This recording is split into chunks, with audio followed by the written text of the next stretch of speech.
Hi, Jonita. It's lovely to be with you today for this business and lifestyle balance session, or salon. Um, the first thing we're going to talk about, I think, is lost my notes. was so we're going to talk about lots to do with business and lifestyle and balance, but in particular today we've got three things to talk about. We've got being the energy of what you want to attract. We've got letting go of how you think business has to be. And we've got how and why it's important to start the day, especially your working day, by tuning into the feminine. So should we start with how to be the energy of what you want so you attract what you want? Should we start with that? Yeah. Let's get started. I'm excited. Do you want to go first? Okay, yeah. So, I mean, what that means to me really is that,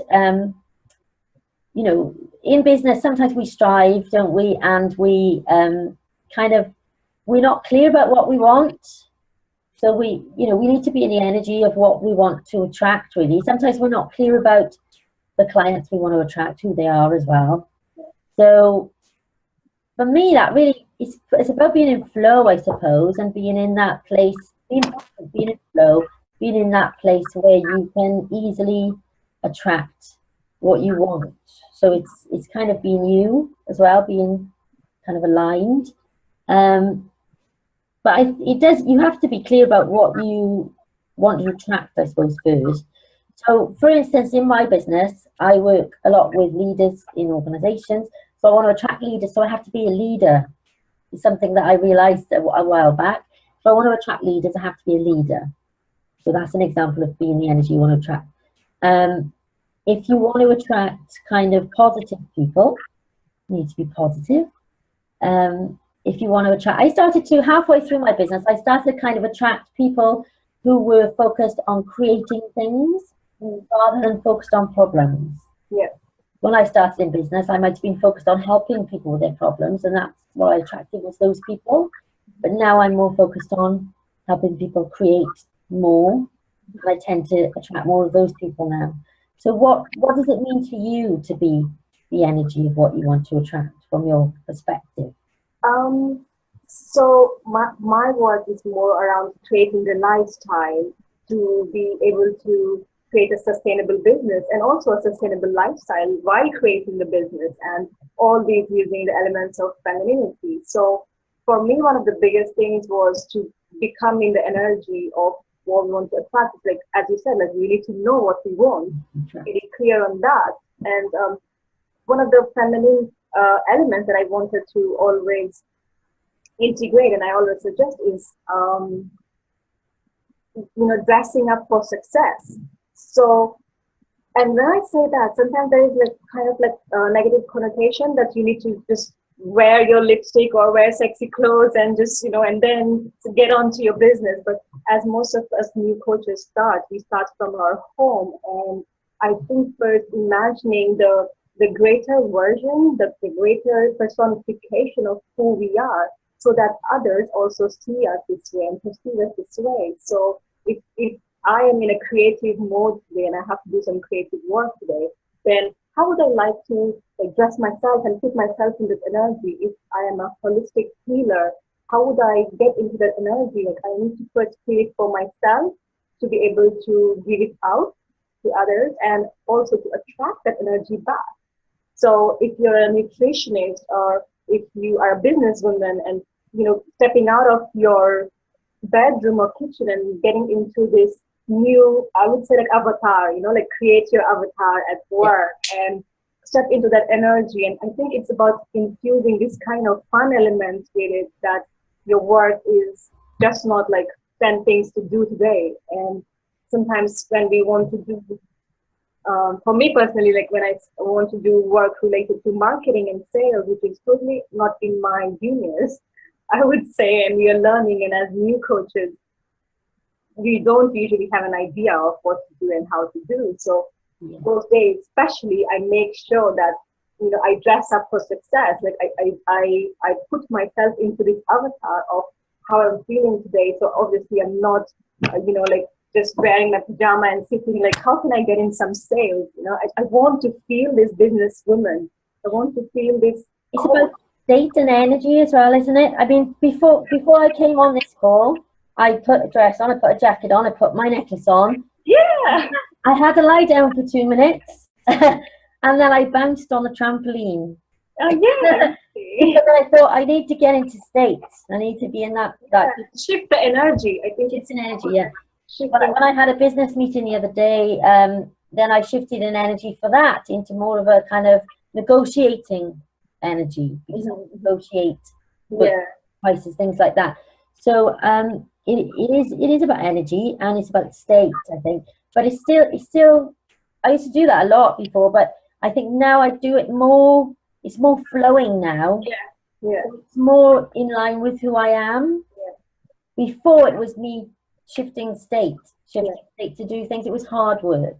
Yeah, I think it comes from practice, because when we are starting up, we have to be able to learn how to juggle ourselves into different characters in our business itself. And once we practice it, as you say, like, it's going to be just a flow, because we now know what we want, and things become more and more clear as we practice and move forward in our business, isn't it?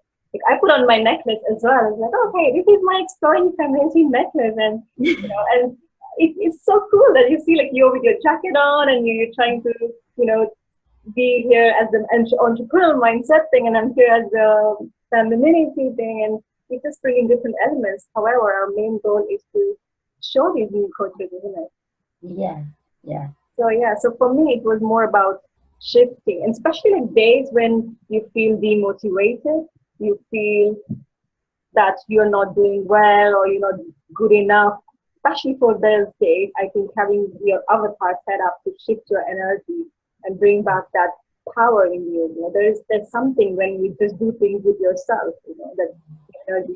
I think people's kind of, in terms of mindset, people's inner dialogue affects that as well. Lots of people, what they tell themselves.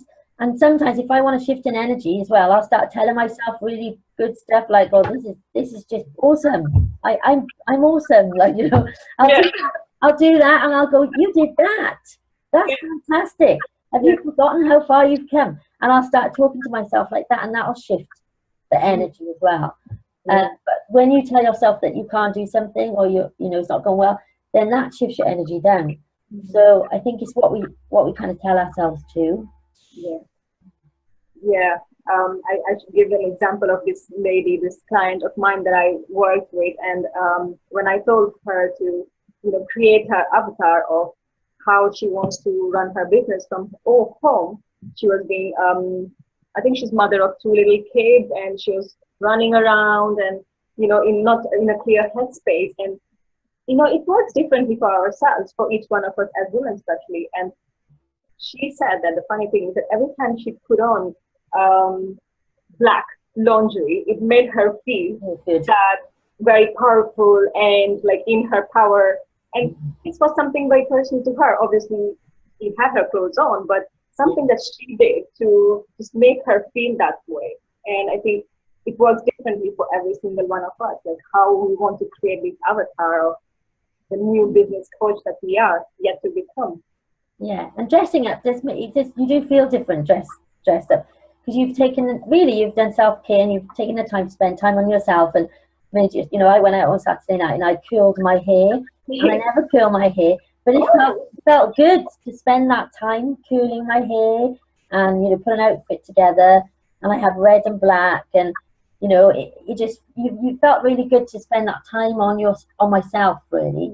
Because often in business as well, we're rushing around, and we're not, we have lots to do and things like that, and we don't spend that time on ourselves. Yeah, especially when we're working from home, we tend not to look after ourselves as much as we would likely to be going to an office. If you're going to work to an office every day, you will dress up. But we forget to do that for our own business when we are at home. Yeah. But it's about showing up again, I suppose, isn't it? It's about kind of how we show up as well. And how do you want others to see you as? Because they have to buy into you, your personality, your uniqueness, and if you can't show up like that, then how do you expect everyone else or your clients that you're looking for to see you that way? Yeah.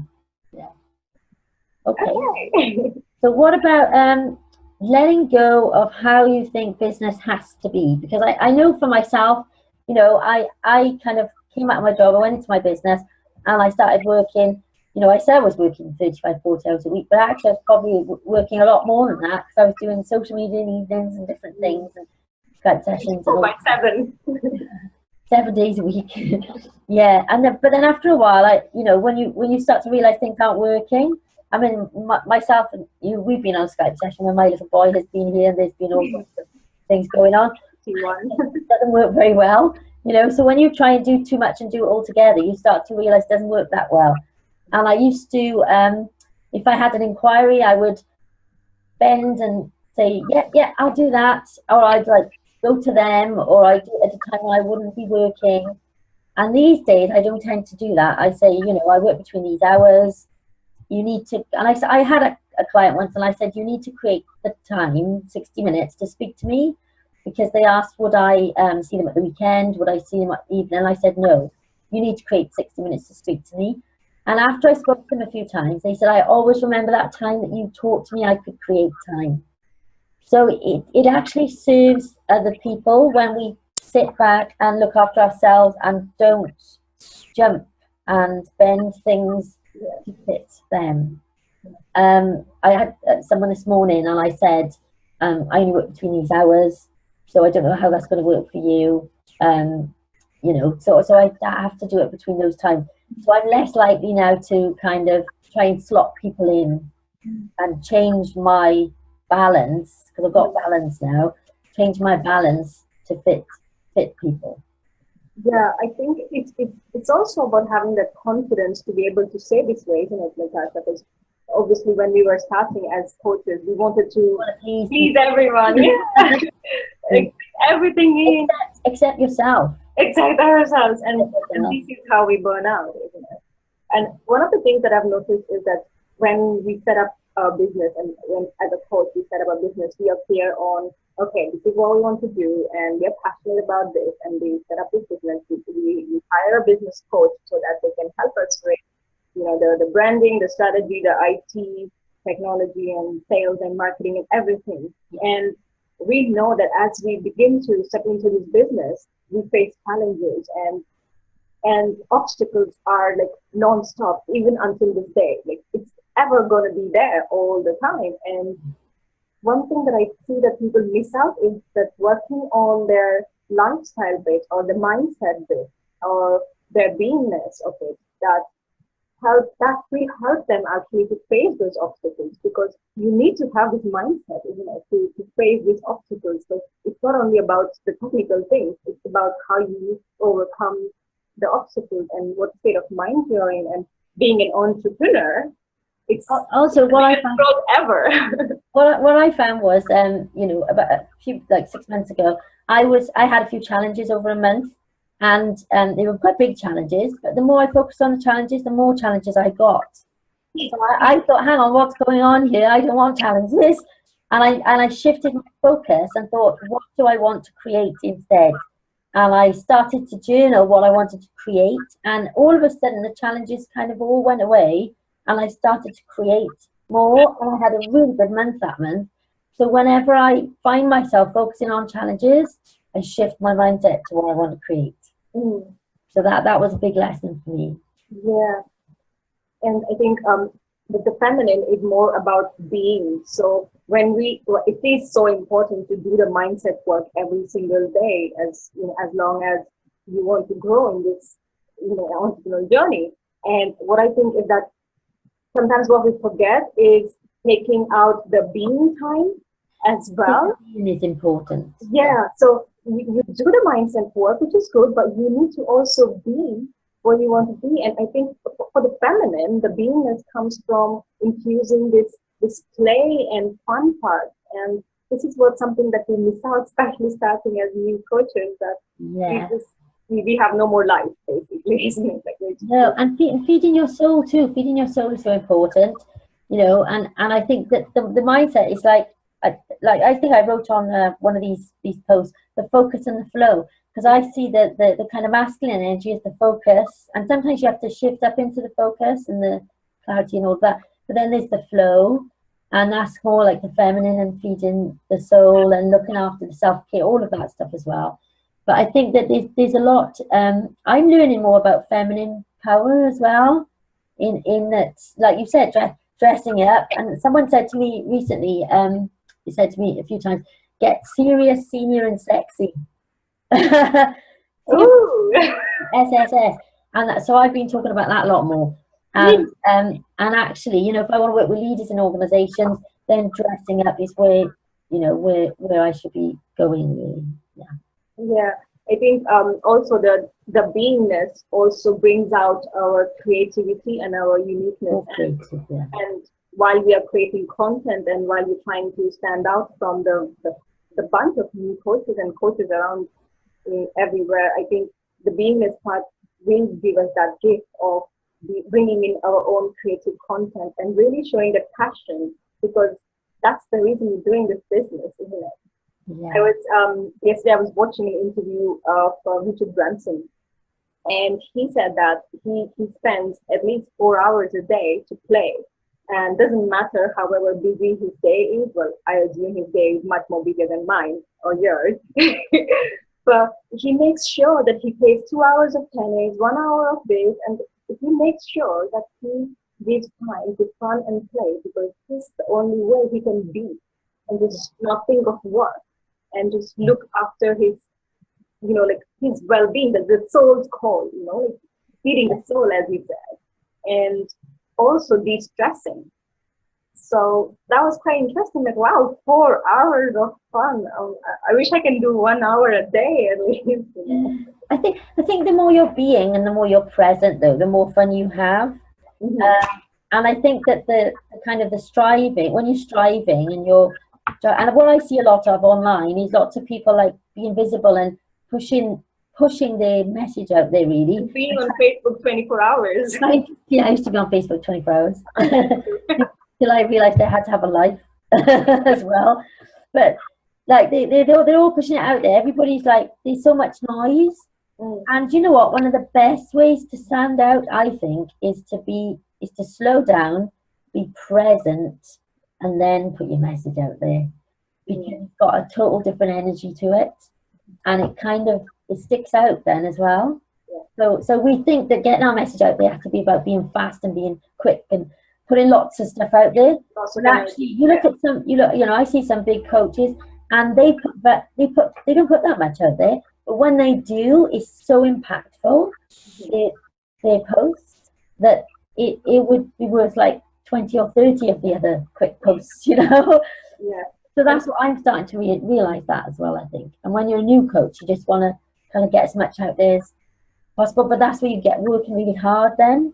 But it's about your return as well. So I started looking at the 80%, 20% thing, like realizing that 80% of my things that come in are from 20% of my efforts, and looking at where things come in and where I should be focusing my efforts. So things like I don't do as much networking now as I used to. I don't post as much. I still post a lot on Facebook. I don't post as much. So it's kind of redefining business. I started redefining my business and thinking, you know, what do I want to do? I want to be walking the dog more.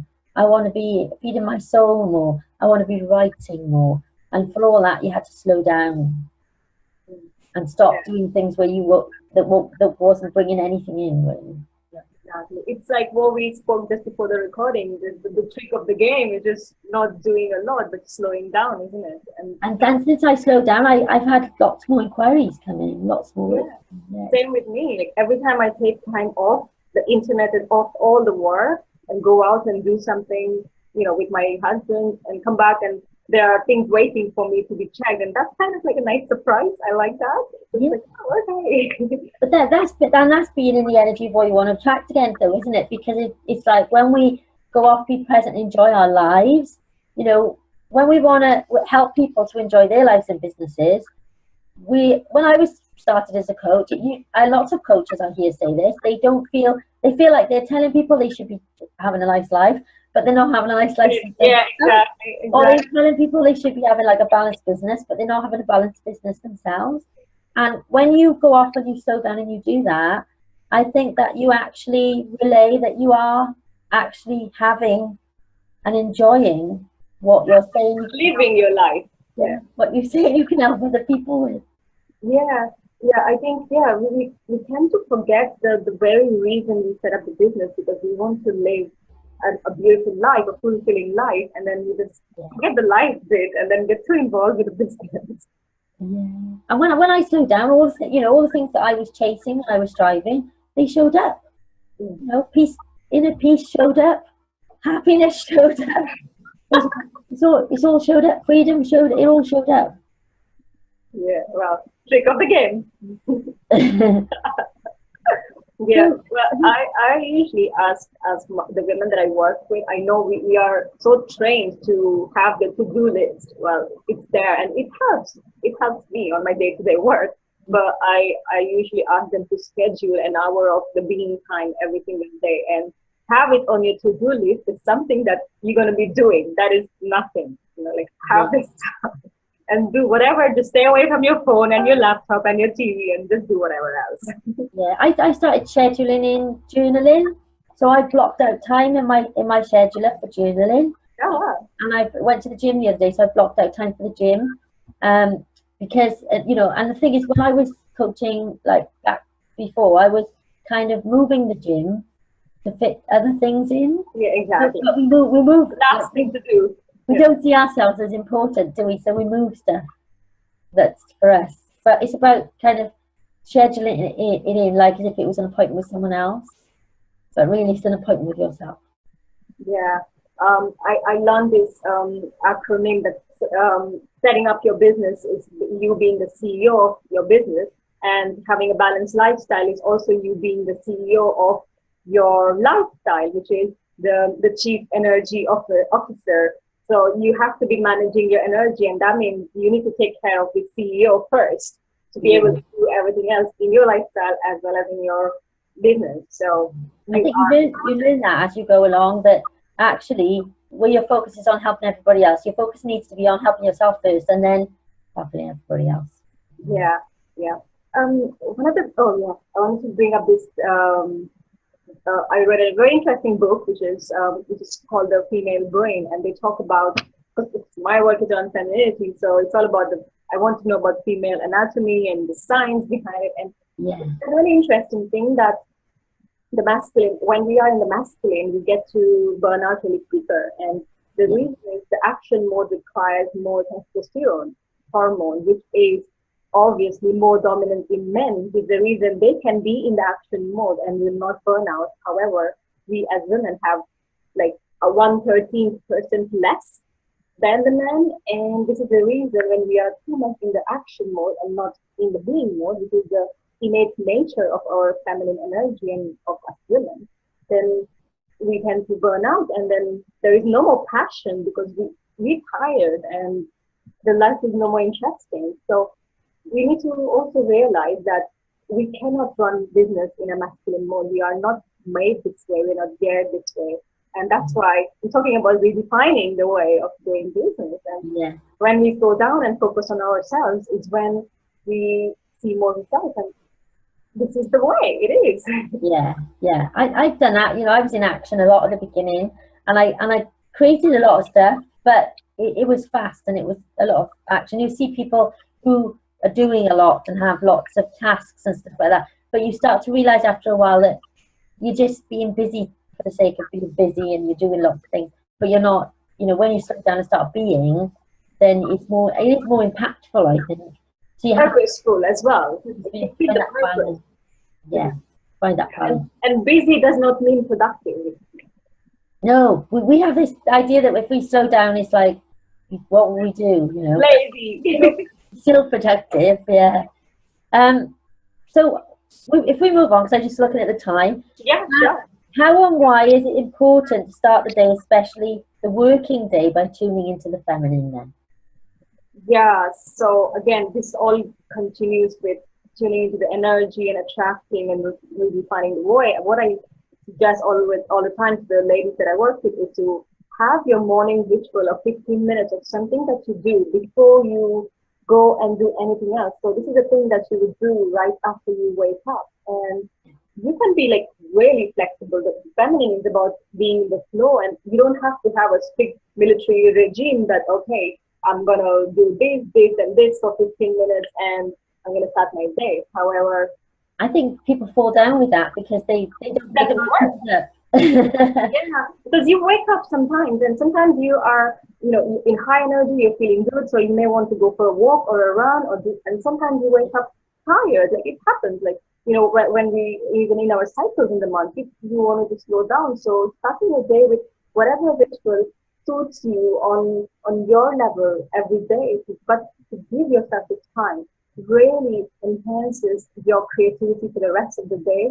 I think it de-stresses you and also energizes you to get started on a positive note for the day. So I think it's so important for us, especially business women. Yeah, I think rituals are important. Well, I used to have rituals. I used to like get in the morning. I used to do priming, that this bit. Yeah. And I used to do writing, and I do the 5 till 7 thing, get up at 5 and all that. And I get up at 5 now and again now, and I do journaling, but I don't do it kind of every day. But what I tend to do now is I check in with myself and I go, what does my soul want to do? Exactly. Yeah, so before this call, I thought, what does my soul want to do? I need to have a lie down for 10 minutes now, just to kind of do nothing. So I lay on the chair and I was like, just doing nothing, thinking. And then, what does my soul want to do now? I need to shift my energy, so I'll go jump on the trampoline. and earlier on, I was thinking, I really feel like writing something really soulful.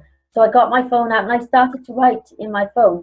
But that's what I tend to do now. It's a lot easier if I just check in with myself and go, what does my soul want to do? Exactly. I just follow my soul. Yeah, this is what I say. The ritual to be feed the feminine first. So first thing you do in the morning, and it can be differently for every single one. Like it can be just making this cup of tea, or just doing nothing, and just put on your favorite music and sitting and music is good. Or I'll listen to a video on YouTube while I'm in the bath. Yeah. Which one is that? I listen to a lot of the Esther and Abraham Hicks videos. Oh, I love them. Yeah, so I listened to those this morning. Nice. I like to put on Snatam Kaur sometimes. She's really good, and I like the way I can feel relaxed in the morning. Especially I know that I'm going to have a very busy day, so I'm like, okay, let me just do some mantras, and I think it feels better if you have a slow and relaxed start like that to the day. Because I was up at 5 this morning, so I had a client at 5:30. Wow. From 6:15. And then from 6:15, I just kind of like did a little bit here and there. And then 7, I went and had a bath. I listened to Esther Hicks and I just chilled out, So I had like a few hours before I had to go and take my son to school. And it's nice to have that slow start to the day and all that time. Whereas if I get up later and it's all a bit rushed, because you lose the presence then and you go into like rushing. And it's kind of tricky because when we start our day with this ritual, creating this practice, we somehow magically extend the time during the day. Like it feels really long. Really long. Yeah. And this is one way you can create time for yourself as well, isn't it? Like by starting it slow, rather than just wake up, alarm, laptop, and coffee. I started doing that because I was doing a university course and I had essays to write, and with a small child, because he was around 3 then, I thought, when am I going to write these essays? So I learned that you could get up at 5 o'clock until 7. So I used to do it. I couldn't do it every day because it would be too tiring because you wouldn't go to bed early. But I used to do it twice a week. So I think that even with these things, you have to find a way that it suits you, not do it like prescriptively to how everybody else is doing it. Because there is something called the 5 a.m. club, and lots of people do it every day. Yeah. But I kind of Robert Sharma. Yeah. But what worked for me was doing it twice a week, and I created an extra 4 hours a week then to do that work in. So I've done it a lot since, and I've got up at 5 just to have those hours to myself and just to do a little bit here and there, and it is good. But I still don't do it every day. Yeah. I think it all depends on our energy when we wake up, and then this is the beauty of the feminine, that you can be flexible with your feelings. It doesn't have to be, again, like certain set of rules to do before you start your day. You know, we don't want to take more rules for ourselves. No, and what I realised as well was that I was focusing on getting up at 5, but getting up at 5 wasn't the first thing I had to do. It was to go to bed at 10. See? Once I figured that out, I was like, oh, this is easy now. I just need to go to bed at 10. And if I go to bed at 10, I'll get up at 5. Yeah. But when I focused on getting up at 5, it was hard, and I was trying to work out how I was going to do it. Yeah, yeah. Sounds much tougher. Yeah. Well, have you got some questions there that we need to answer before we finish this call? You said, I think I wrote them down. Yeah. There was so one of the ladies who couldn't be present with us today and right now asked the question, how as a new coach you get started? How do you put yourself out there? And what I would say is, what I did was, and I know many other women coaches who did, was putting yourself out of your current circle. First of all, you know that your current circle will not give you what you want, because you are on a growth stage. You are growing, you're expanding. So getting yourself out of your current circle and putting yourself into a new circle. So I think the easiest way, if you do not have any money to invest, and is to just go on social media. Like Facebook is really good. Go and join these groups, and where you have space for new coaches. And what I would suggest is connect with at least 2 or 3 ladies, and then create or invite them to create a mastermind with yourself. And in this way, just find people who you can be accountable to as well, because accountability is the biggest thing that you need when you're starting out, isn't it? Yeah, and I think that, you know, when you want to start and you have no support around you, you are the average of the 5 people you surround yourself with. Exactly. You need to kind of, I mean, over the time I've been coaching, I'm surrounded with totally different people now, really, than I was at the beginning. Although some of them are still there. If they've been supportive, they're still there. But it's sometimes we have to let people go, and they're not meant to come on your journey with you. And we have to go find. So when I started, I followed as many coaches as I could, because I wanted to learn how to become a coach. Yeah. So I joined all the coach groups. I followed as many coaches as I could. But then after a while, it got really confusing, because I was following too many people, and all my inbox was full of stuff, and there were so many different messages. So that's when I cut back, and I started only following ones that kind of fitted more with me then.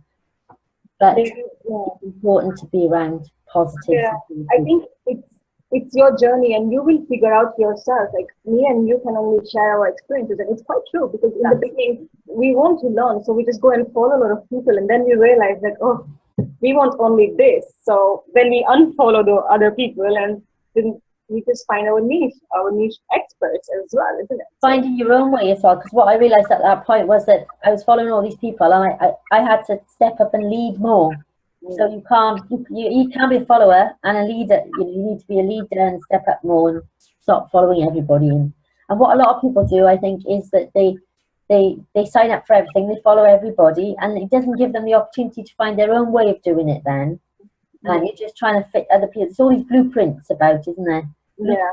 This blueprint for that. And if you're just following other people's blueprints, you know, why not create a blueprint? Yeah. Create your own thing, and then put that out there, or create whatever you want. Yeah. Yeah. Well, I would always suggest to select 5 of the people that you want to follow, and then follow them thoroughly. It's really because a lot of people give good content. You can find a lot of coaching advice and content for free online, and there is no need to follow 20 people, because we just get overwhelmed and tiring, and it just creates like, oh my god, we don't know enough, we need to know more kind of feeling. It creates confusion then as well, doesn't it, when you follow so many people? Yeah. So just find 5 people that you resonate with and follow them thoroughly.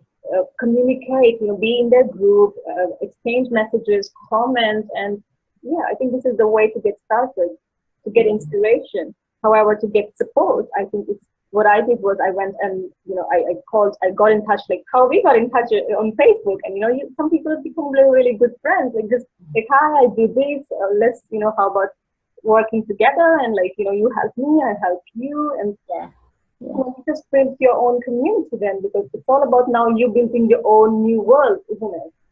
Yeah. I've had a lot of help off a lot of coaches, or when I've been doing it. And you know, there's a lot of people out there that will help as well, isn't there? Can collaborate. We're collaborating. I'm doing some collaboration with some other people as well. So it's asking for help as well. Sometimes asking for support, because asking. we're not very good at asking. Sometimes we, because we think, oh, we will look like a proper business, and you know, all that. If we start asking for help, but I once asked for, on my Facebook, I once asked if anybody would like to buy me a coffee, a free coffee, and I got something like 25 responses. So I had loads of meetings that week. But that kind of blew me away, because it was like, and I started asking for more stuff then, and thinking, what else can I ask for? You know, asking people to share my posts and things like that. Or, you know, I drove past a helicopter in a field once, and I ran and asked, could I have a picture with it? Yeah. And I went to a networking event, and I asked, could I have a free book? And they said yes. So they, you know, we don't ask for enough. Yeah, you never know. Yeah. So I think asking as well. There was a bit around, was it families, like when we have families don't support us as well. And I think we all get that. You know, I've had that where family members have not really understood. I did hear something yesterday that was quite interesting about family members being a bit negative and not really understanding. And oh, I know, it was on that Esther and Abraham Hicks thing I watched. And what they said is that you're in the vortex, yeah? Esther and Abraham Hicks talk about the vortex. You're in the vortex. Your family members are not in the vortex. Exactly. So they're going, so you have faith it's going to work out. And you're going, this is brilliant, it's working. And they're going, well, what do you get from it? And then she said, the person says, well, I get fulfillment, and I get happiness. Yeah, but what else do you get from it? And they're like, well, I get like, you know, passionate and all of this about it. This is fantastic. I'm really enjoying it. But, you know, what about the money? Are you getting money from it? And they do things like that. But you have faith that it's going to work out, and you know what you're doing is right, and you're following your soul, you know all of that, and you're aligned. So you know that it's a longer term thing, and you're going to get there. But the people who are not in the vortex, this is what Esther Hicks was saying, they're going to question it, because they can't see, you know, like science is slow, because science needs to be able to see it before they believe it. But she said it's the other way around. We need to believe it before we can see it. Yeah. And that's the point, is that the family members that are not supportive, they don't believe it before they can see it. Yeah. I think that also leads to the ego part of it. When we are in our growth journey, it is our journey. You cannot expect, you know, your partner, your mom, your dad to understand your passion unless you have owned it fully. So we kind of, when we're looking for validation from them, and it's just not support, but it's some kind of validation that I'm doing this, and why don't you understand me? Kind of. I used to do that. The more I got clear on what I was doing, and the more I got clear on who I was, the less I looked for that validation. I don't look for it now. I don't bother anymore. But I remember when I was, and I that's what it was. I used to hate it when they said that. But I've never seen them so pleased. All the things I've done, never been pleased, but I've never seen them so pleased as when I wrote a book and put it on Amazon, because they could see it, and they had something to show other people. Yeah. But up until that point, they couldn't see anything. They didn't know what I was doing. They couldn't see it. So that was where the doubt and all of that. But when I did that, they were like, oh, wow. And I was a bit taken back by how kind of proud they looked. But it was just because they could show people. They had something to show people. They could see it.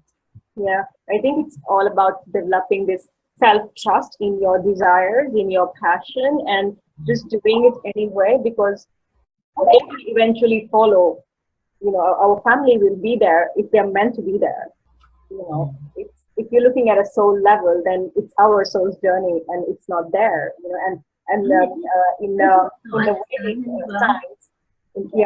And they're fearful, you know, because what I find is that I like uncertainty, so I don't mind not knowing, and I have faith in all that.